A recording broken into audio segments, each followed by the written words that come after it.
Tuesday. Happy Tuesday. I don't know why this phone is so close, but it is what it is. Happy Tuesday. Wanted to drop in and leave this message.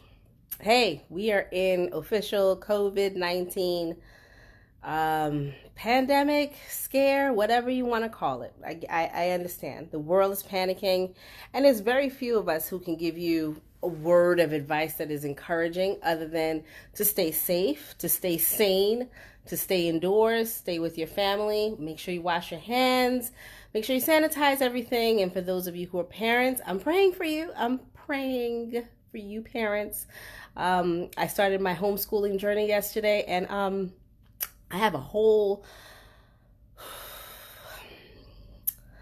I have a whole new respect for teachers that I probably didn't have before yesterday. So I definitely have a love for my teachers like never before because I don't know how they do it and do it for 8 hours a day, different classes, different kids. But, I'm praying for you parents because I tried to hit the tequila bottle, but it wasn't, I didn't want to hit it too hard because this homeschooling thing is not easy. It's not easy. It's not for the faint of heart. Because if my son asks me one more question, I'm going to make him homeless.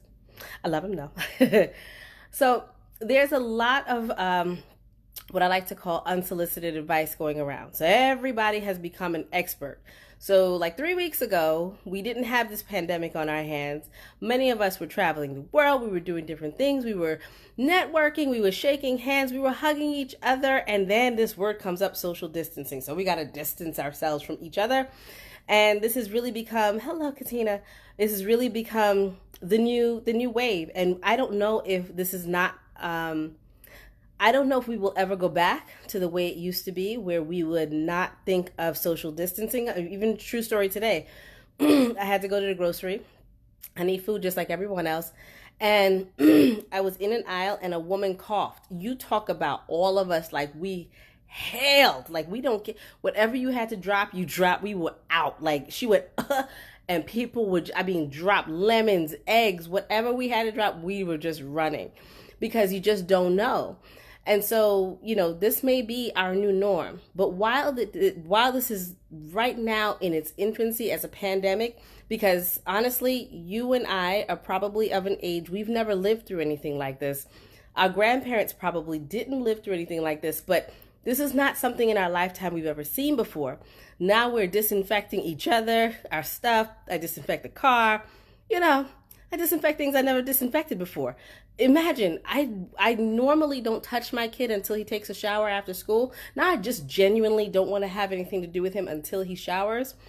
It's just because this is the way we are now. This is the pandemic we're in. So many of us have never lived through this.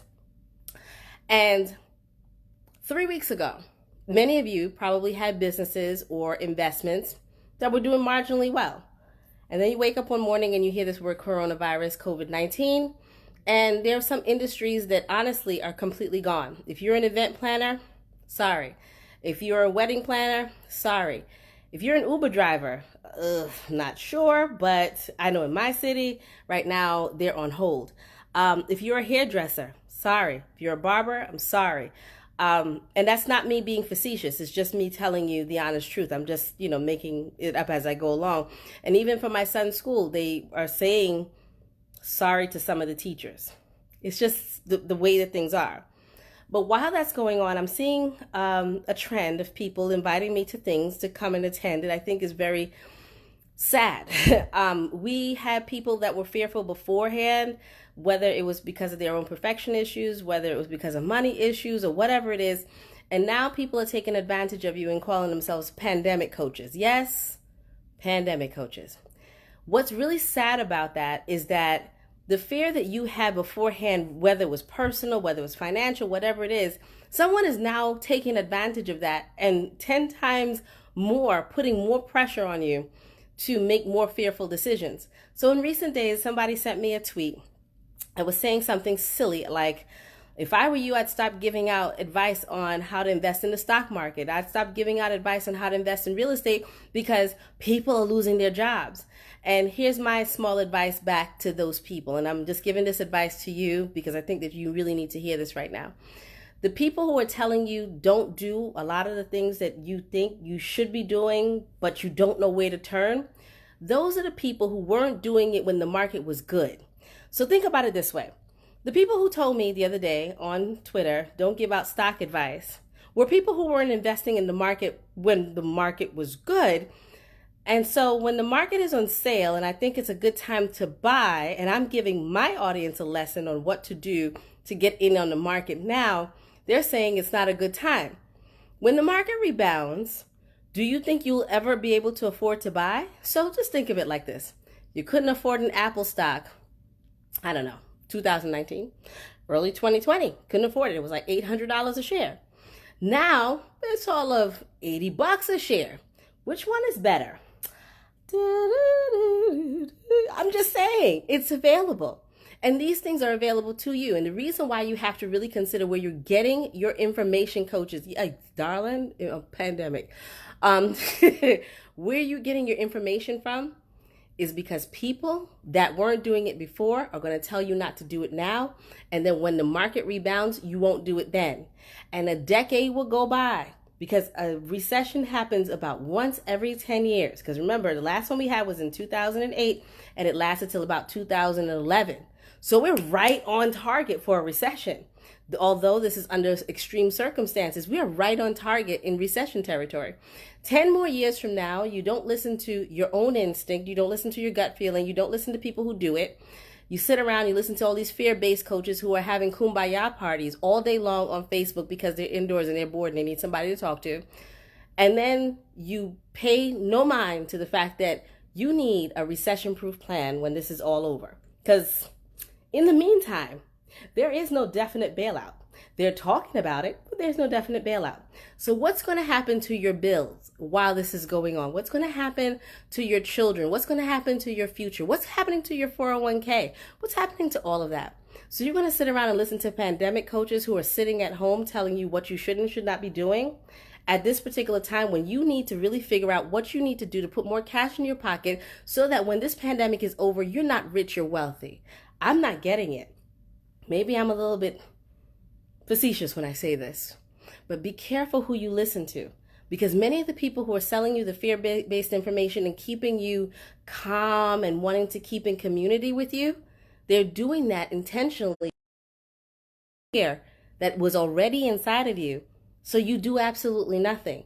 So you approach this particular market in a way that allows you to just sit around and hope that the industry that you were in comes back. Look, my stepsister in Trinidad, no hairdressing industry. She's a hairdresser. It's gone.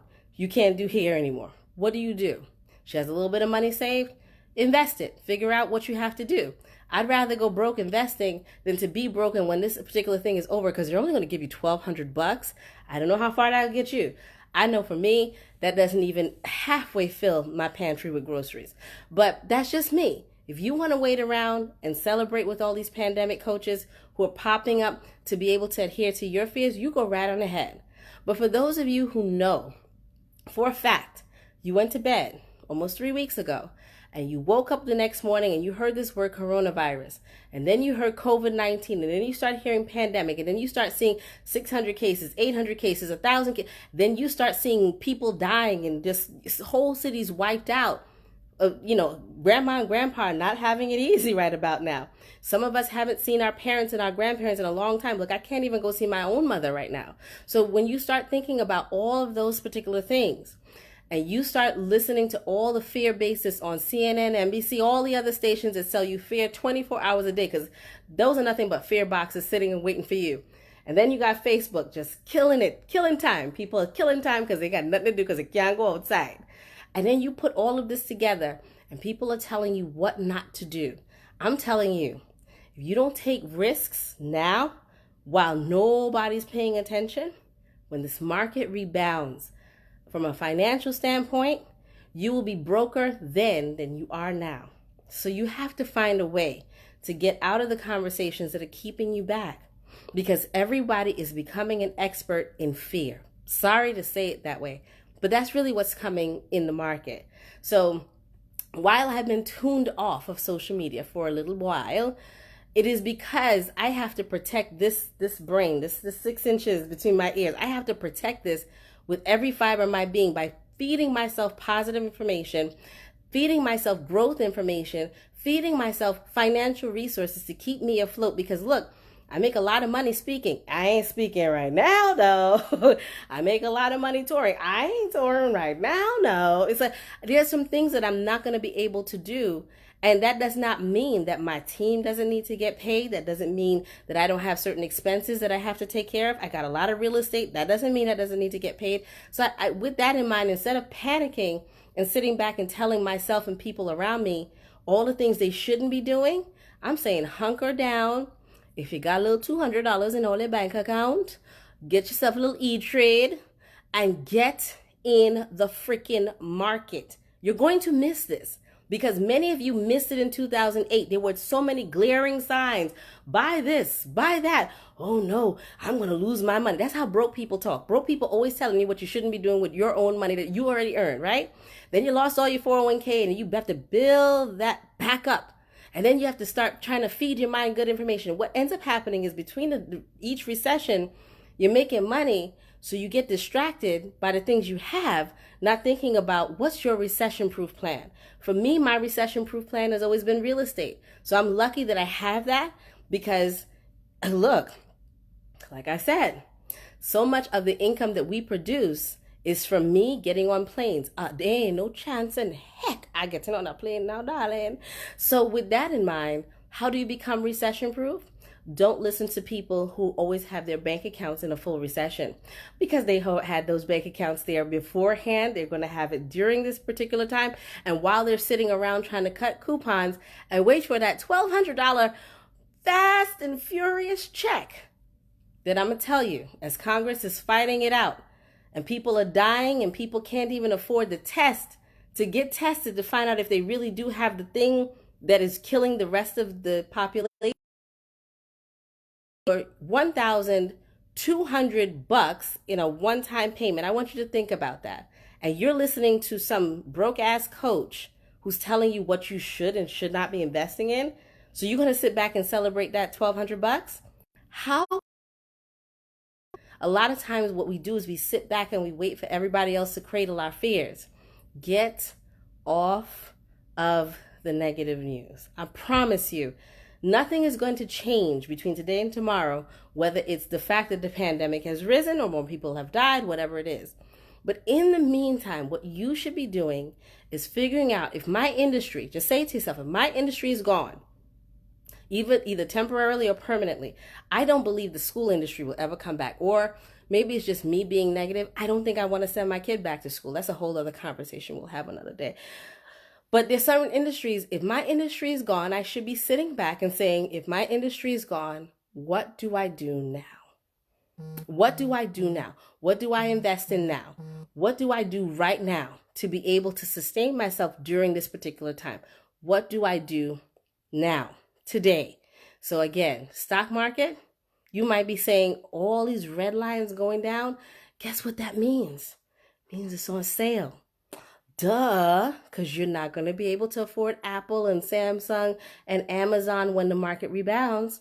Real estate is on sale. Duh, you're not going to be able to afford a single family home when this returns. The lending industry is on lockdown, but you could become a loan processor because many of us are still out there. Don't recess your mind to thinking what these people are thinking with their fear-based thoughts. You hear me? I'm just giving you a word of advice. If I could do nothing else, I may not be able to calm your fears about COVID-19, but what I can tell you is this. This won't last forever, but some industries are gone forever. The way we think has been reprogrammed. Now I don't even think about touching people. Like all that hugging and taking pictures. Ooh, child, what was I thinking? I don't want to touch you now. I ain't going in your house. I ain't eating your food. Look, my son wanted to order a pizza the other day. I don't want the pizza man knocking on my door. I just don't. I'm just in that particular reductive frame of mind. And if those industries don't come back, what are you going to do? What are you going to do? Don't sit around here listening to people who are selling you all of their fears, because again, fear is popular, baby. Fear is profitable. When people sell you fear, they love to come on with their uneducated selves. Don't invest in this. The market is going down. Well, when else am I supposed to invest in this stuff? When it comes back up and I can't afford to get in? Invest now. Any money you have, $100, $200, don't be fearful. Get in. Get wealthy. In 2-3 years time, when this is all over with, you're going to call me and say, Carol, you were right. Thank you. I'm recession proof. Because guess what? If we live to 2030, we'll be having this conversation again. There'll be another recession, another market reset. What you going to do then? You're going to wait? Are you going to wait for another financial such and such to happen? Or you're going to wait for another pandemic coach to pop up that is self-certified from their living room? Come on, people. Get wise. Get wise. Get wise. If I can advise you to please get wise. Anyway, I got to go because I'm teaching real estate tonight. I have things to do. I'm trying to make sure that I keep people recession proof, because honestly, if you don't reset your mindset, you won't be recession proof, and you won't be ready when this market comes back. And it's coming back faster than the one of 2008, because this is not a financial recession. This is a natural disaster recession. Totally different. And if we get a solution to the actual pandemic itself, the actual disease, we'll be back to normal. I'm not worried about it. You worried about it? I'm not worried about it. I'm just not touching nobody. So if you see me in the street, don't put your arm around me, because I might stab you. Yeah, those days are over. All of my niceties with, hey, I want to, no. Handshaking, no. Put on your plastic gloves before you shake my hand. You understand? And I want them blue and I want them latex. Don't touch me until further notice. I'm not touching anybody. I'm not touching door handles, shopping carts, nothing. I'm not doing any of the sort until further